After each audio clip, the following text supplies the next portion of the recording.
Glória a Deus, estamos iniciando então hoje aqui nosso primeiro podcast do departamento aí, o novo departamento CHAU, que é o Clube de Homens Assembleanos de Uruguaiana, e esse primeiro podcast é um podcast ao vivo e assistido, porque tem homem aí? Não escutei, tem homem aí?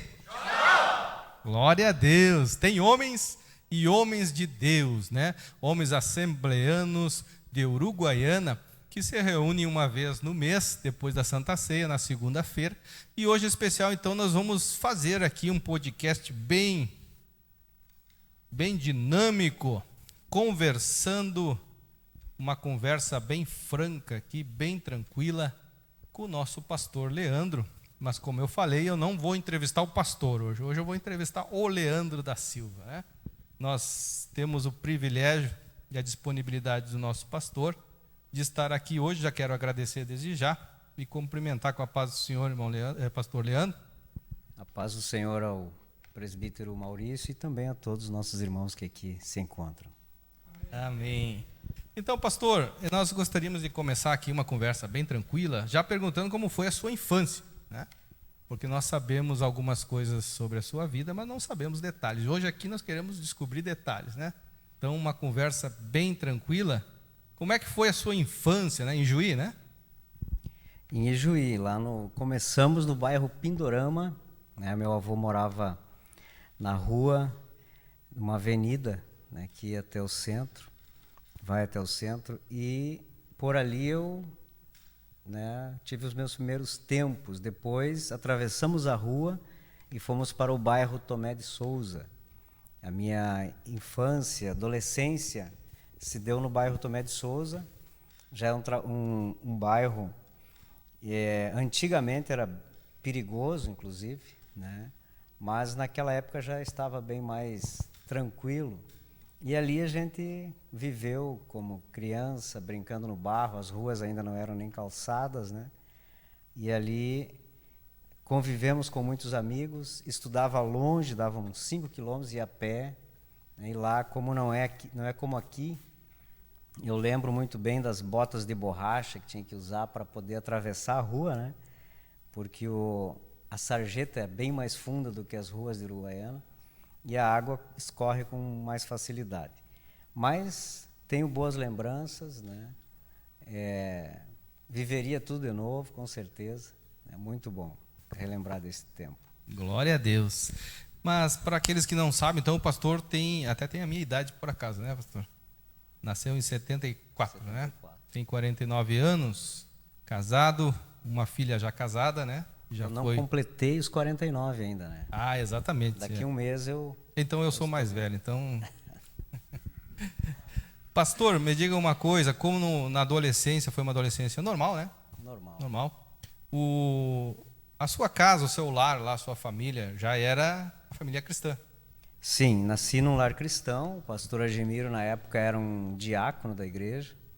E de muita oração, aqueles tempos que ele se lembra, que ele diz que passava madrugadas inteiras em oração, foi na época que eu nasci. Inclusive, quando a minha mãe foi levada ao hospital para dar à luz, ele estava em vigília. Ele chegou 6 horas da manhã e aí estava minha avó materna aguardando para avisar ele que havia nascido filho. Glória a Deus, olha aí. E a sua adolescência, pastor, a sua adolescência foi uma adolescência, se possa dizer, normal? Porque todo adolescente passa por circunstâncias, né? Aqueles momentos de revolta, aqueles momentos que quer sair de casa, aí descobre que não dá para sair de casa, né? Porque tem que ficar... Eu creio que foi normal, irmão Maurício. O que eu lembro muito bem, algo que vem comigo sempre, né? É o temor a Deus. Sempre tive uma dificuldade muito grande em rebelar-me contra o Pai, contra a igreja, contra Deus. Sempre tive esse temor muito aguçado na minha vida. Então, tinha amigos, mas os amigos não conseguiam me influenciar, né? Sempre quando eu via alguma coisa que estava fugindo daquilo que eu aprendi, que eu trazia comigo, né, eu me afastava. E o pastor Argemiro, ele era muito rígido, né? As palavras que ele usava, ele é forte nas palavras, né? Mas era assim, palavras que a gente via que calavam no coração. Não era tão fácil de esquecer. Por isso, essa criação da moda antiga, né? Ela funciona. É verdade. Isso é um grande debate, inclusive, que eu tenho lá em casa com a minha filha, porque ela também debate dizendo que antigamente era de uma maneira errada. Mas os resultados comprovam que não é bem assim, né? Mas a gente sabe que hoje em dia existe outra forma, né? Outra maneira de criação, e a gente tem que respeitar também. Mas ainda estamos esperando os resultados, né? Dessas criações aí, o que virá aí na frente. E perguntando assim para o pastor, o homem, né? O jovem, o adolescente daquela época, como é que foram as influências do mundo, né? A gente sabe que o mundo influencia de várias formas, ou tenta influenciar de várias formas. O pastor já disse aqui que havia um grande temor, mas isso não impedia muitas vezes de chegar às tentações, né? Chegar aos momentos ali que o amigo, a escola, sim. Como é que foi para lidar com isso? É muito raro assim naquela época, primeiro porque a gente não tinha as redes sociais, né? Então, qualquer influência ela tinha que ser pessoal. E pessoal já se torna mais difícil, porque a gente sempre andava naqueles grupos de pessoas cristãs. Com 13 anos eu comecei a aprender a tocar gaita, por exemplo, já tocava violão. Então a gente se aproxima de músicos, né? Depois fui para viola de 10 cordas, guitarra, e então sempre as amizades corriam dentro desses limites e quase nenhum amigo descrente, né, que pudesse ter influência na minha vida. E aí entra novamente o pastor Argemiro, né, sempre limitando aquelas amizades para que não houvesse esse tipo de influência. Inclusive o meu irmão, eu já estava casado, ele foi morar em Santa Catarina e lá ele desviou-se um pouco, né? O pastor Argemiro saiu de Condor na época, foi lá, ele já estava com aproximadamente 20 anos, peça demissão do trabalho, entrega a kitnet e vamos retornar. Se não fosse isso, eu creio que, né, o destino seria outro. Então, é dessa forma que nós somos criados. E retorno a dizer, vale a pena.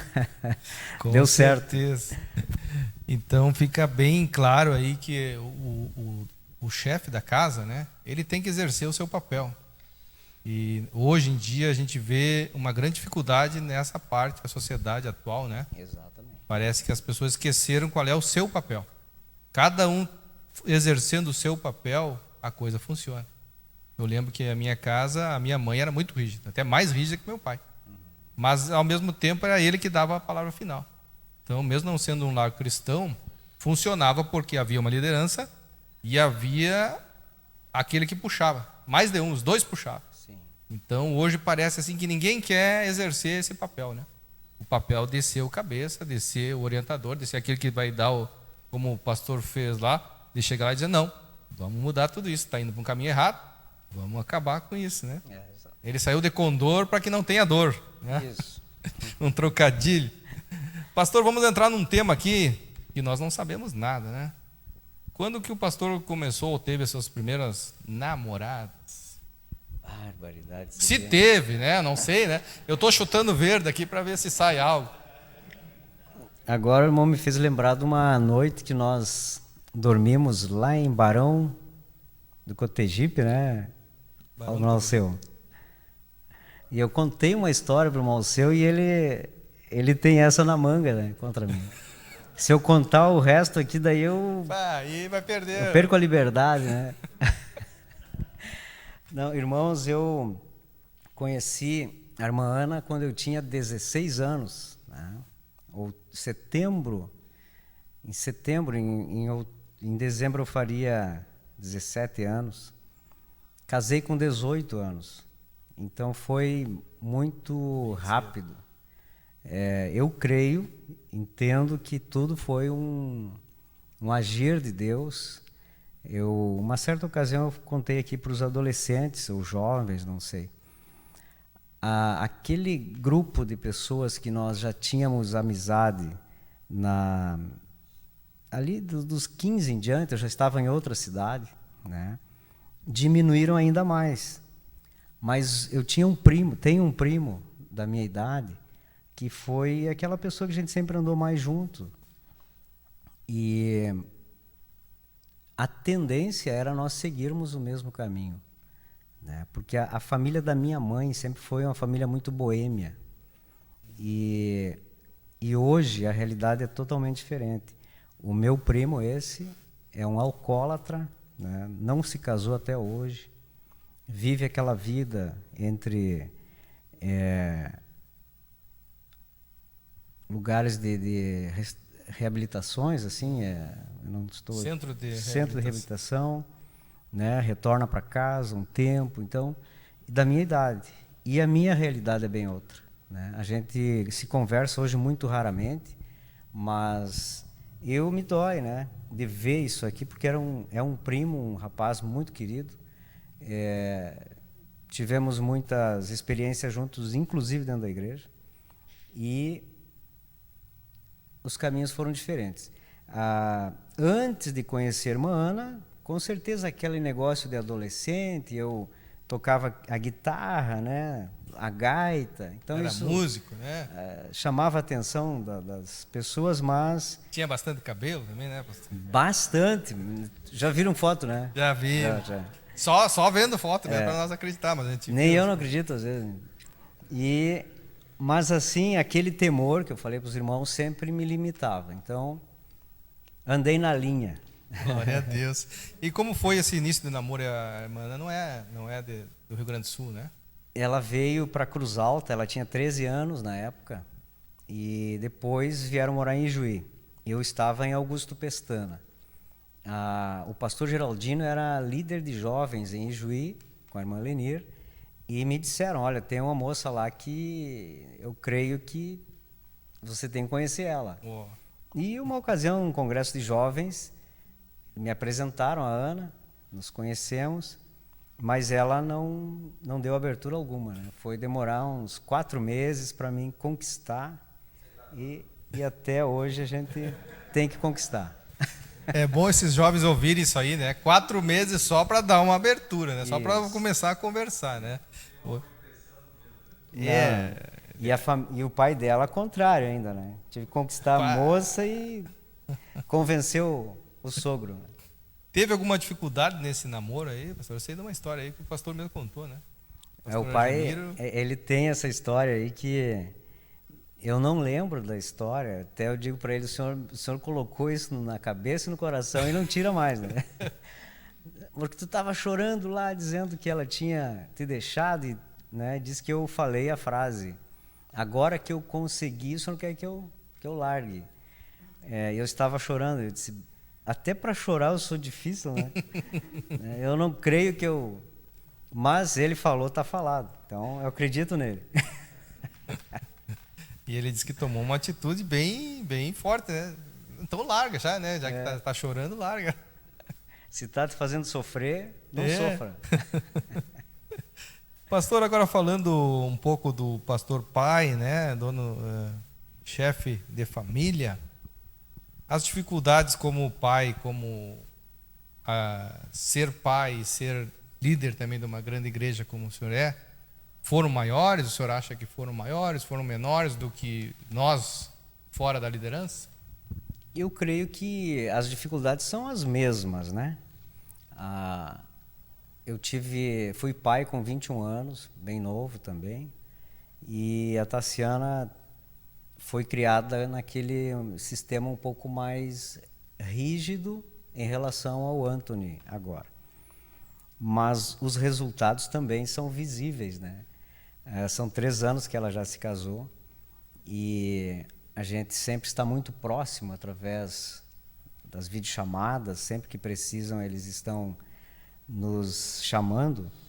E eu acho que todo pai, né, sem experiência, sofre um pouco, e principalmente menina, é mais difícil, né? Mas a Tassiana sempre foi uma menina que eu creio que Deus tem um chamado na vida dela, sempre muito obediente. Mas chegou um momento que aquele rapaz que veio conosco para a Uruguaiana, ela tinha 15 anos, ele me procurou. E eu disse, olha, não está autorizado, porque enquanto ela não fizer 18 anos, ela não vai namorar. Ela obedeceu, a gente sabia que eles tinham contato, apesar de não existirem o WhatsApp ainda naquela época, né? Mas tinha um contato. Quando ela chegou aos 18, eu chamei ele, eu disse, olha, agora, a partir de agora, vocês estão autorizados a namorar. E obedeceram, né? Como pai, a gente fica desnorteado, isso eu acho que é natural. Mas conseguimos plantar no coração dela uma boa semente. Inclusive, ela esteve em Ijuí estudando por 2 anos e meio, se não me engano, 3 anos, mas sempre com um bom testemunho. Sou feliz, né, em ser pai de uma menina e de um moço. Porém, a diferença de idade deles é grande, é 12 anos. Nós não tínhamos intenção de ter um segundo filho, mas a pedido dela, a gente cedeu e Deus nos deu o Anthony.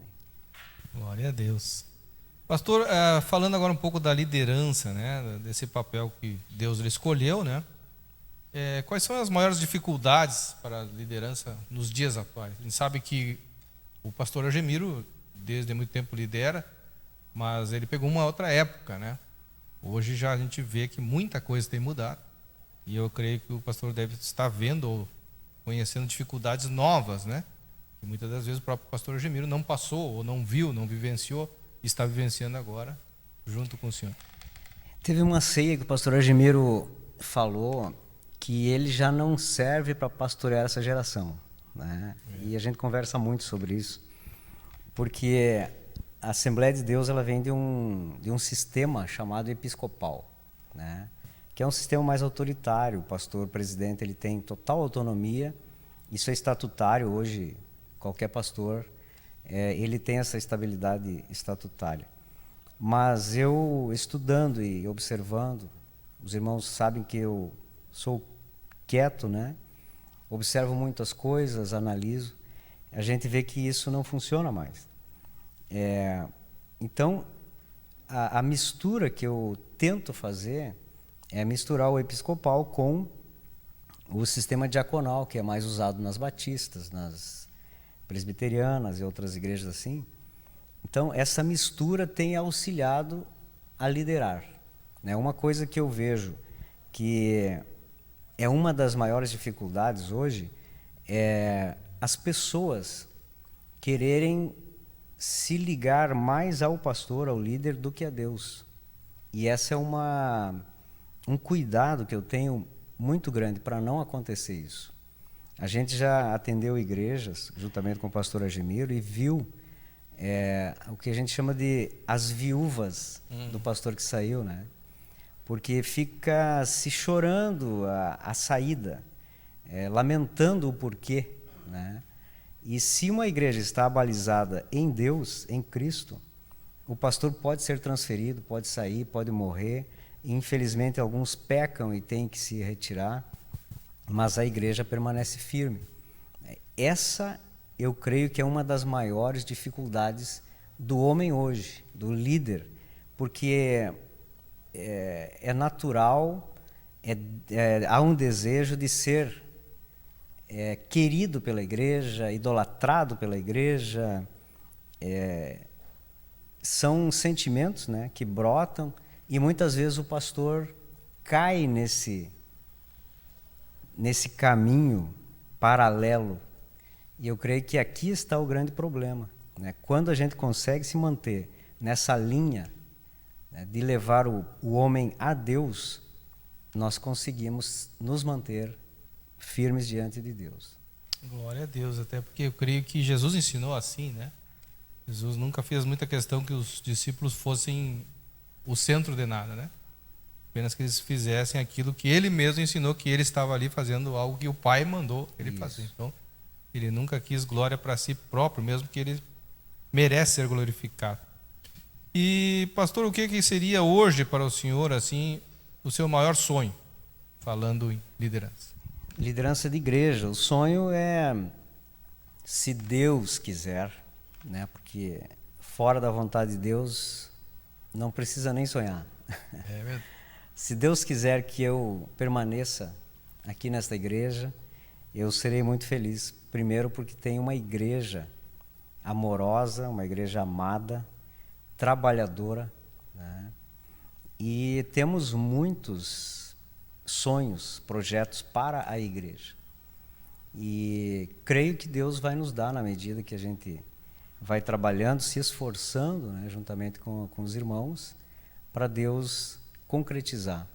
Então, hoje, eu posso dizer que sonho é realizar isso, né? E se não for aqui, pode ser em outro lugar, mas que Deus seja o centro, esteja no centro da vontade de Deus. E agora falando um pouquinho sobre essa relação pai e filho, né, que a gente acha tão lindo, né, a gente vê em vocês e vê isso aí verdadeiro, né, e é um privilégio trabalhar com o pai, né, conviver com o pai já é um privilégio, e poder trabalhar com o seu pai, quem pôde ter essa experiência ou tem essa experiência, maravilhoso. Eu por um certo tempo trabalhei com meu pai, né, e ele é um grande carpinteiro, mas infelizmente eu não consegui aprender muita coisa de carpintaria, mas eu tive com ele um bom tempo. E ele tentou ensinar, mas ele, como não era muito bom no ensino, e eu também não queria muito aprender, então foi difícil. Mas foi um privilégio ter trabalhado com meu pai, né? Ter estado com ele quase uns 2, 3 anos. Então, como é para o senhor assim essa experiência de pai e filho? Sempre foi muito próxima, né? Quando eu tinha 13 anos, ele tinha 38, se eu não estou equivocado, ele assumiu a igreja de Augusto Pestana e eu fui junto, né? Garoto ainda. Mas eu era o violeiro da igreja, eu era o gaiteiro da igreja, né? Depois assumi a juventude já, sempre muito próximo. E eu creio que o respeito, né, que a gente tem por ele sempre foi um homem que demonstrou ser uma pessoa de exemplo, de oração, um homem de Deus, e isso tudo a gente, de certa forma, o garoto se orgulha dessas virtudes do pai. Então, isso sempre me aproximou dele por causa das suas virtudes. E hoje trabalhar junto segue o mesmo ritmo, respeito, exemplo que ele é. E, inclusive, uma situação, ele foi procurado por um filho de um outro pastor, né? E pedindo um conselho, como que ia trabalhar, porque ele não estava se acertando com o pai. E aí o pastor Argemir disse, mas nota como eu trabalho com facilidade com o Leandro. Ele disse, olha, se fosse o senhor, eu também trabalharia, né? Mas o pai desse pastor, ele tinha outra personalidade, né? Então, eu louvo a Deus, porque a nossa convivência, o nosso trabalho é totalmente harmônico, né? Eu ligo para ele, sempre a honra, os irmãos notam que eu deixo para ele, é o nosso presidente, apesar de não estar ativo, né? Mas eu creio que o meu sucesso, se posso assim dizer, sucesso, depende dele e depende daquilo que eu honro ele, respeito ele. Glória a Deus. E uma das últimas perguntas, então, pastor, o senhor vê assim o seu filho como possivelmente também seu sucessor? Não. Porque eu creio que o pastor já via isso no senhor desde... Ele via, mas eu fui ver, já estava com 30 anos, né? Eu fugi muito, eu e minha esposa, né? Até essa ida a Santa Catarina, que eu também havia ido, tinha voltado antes, foi fugir, né, da obra e lá Deus mostrou que não resolve nada. Eu tinha profissão, tinha condições de viver um tempo ali sem trabalhar e se esgotou tudo, não consegui serviço. Tive que voltar e aceitar o que Deus tinha na minha vida. Mas isso custou muito caro, né? Eu creio que foi mais ou menos uns 10 anos para financeiramente eu conseguir estabilizar minha vida. Olha aí. Então, na verdade, o pastor teve um momento que tentou não sair dos caminhos, mas tentou Sim. não assumir a posição que era. Eu sempre dizia para o pastor Argemiro, dizia para Deus, eu já canto, eu toco, eu lidero, mas receber o salário da igreja, ter que trabalhar integralmente, não quero. E estou aqui. Estou aqui. Então houve um momento também, como muita gente tem, até antigamente se ouvia muito mais isso, né, de filho de pastor acabar até se desviando, né, porque parece que não conseguiam entender o chamado do pai, ou viam muita dificuldade na luta, né, do pai e não se espelham. Pelo contrário, dizem, não, eu não quero essa vida para mim, né. Um pouco parte disso, né, parte disso aí. Hoje até isso está mudando, né, um pouco está mudando, você vê muito mais filhos de pastores querendo, né, ou seguindo esse caminho. Mas então, nós estamos já chegando ao final, pastor. Eu não sabia lhe dizer bem assim o que o senhor quer deixar de mensagem para os irmãos que vão assistir, os irmãos que estão aqui, até porque, em especial para os homens, né? Os homens, que são aqueles que nós estamos hoje nesse mês tratando em especial. O que eu gostaria de deixar para os irmãos que estão aqui, também quem estará assistindo depois, é a responsabilidade que nós, como homens, esposos e pais, nós temos nesta geração. Aqui nós vemos vários irmãos, né, que já têm os seus filhos criados e com certeza sabem quais os pontos que acertaram e quais os pontos que erraram. Mas os que estão da minha idade, que têm filhos, outros que ainda não têm ou têm filhos pequenos, o papel do pai hoje, ele está uma espécie de está defasado, né? Parece que o pai não tem mais aquela autoridade que tinha no passado. E essa autoridade eu não penso assim que tem que ser radical quanto no passado, que deve haver aquelas varadas, aquilo que a gente passou, mas que tenha autoridade, porque a autoridade Deus deu para o pai, né? Muitas vezes ele reparte com a mãe, outras vezes ele simplesmente passa a responsabilidade para a mãe. Mas o pai, na vida do filho homem, é aquele exemplo que nós vamos deixar como legado. E na vida da filha mulher, é um porto seguro, né? A minha filha hoje, em qualquer situação, ela tem liberdade de me mandar uma mensagem, pai, eu preciso falar contigo. E a gente conversa com muita facilidade, porque, graças a Deus, Deus me orientou no momento em que nós criamos ela, demos a educação que ela tem. E a gente nota essa dificuldade de muitos pais na atualidade devido à influência da mídia, das redes sociais, dos desenhos animados. Geralmente, o que eu vejo que pode fazer mal, eu passo para minha irmã em Juí, para o Nemuel, para a Thalita, que tem os garotinhos ainda, né? Porque, um exemplo, um desenho animado que toda criança gosta, o Bob Esponja, né?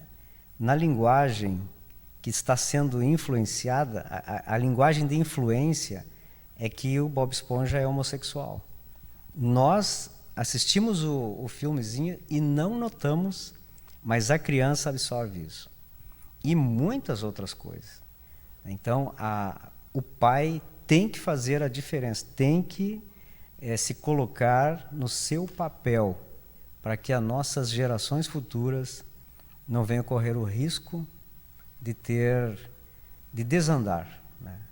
Mas, como tem aquela frase de que a minha geração andou a geração dos meus pais andaram a pé. Esta geração anda de carro, mas a próxima vai andar a pé de novo, porque não estão sabendo valorizar o que nós temos hoje.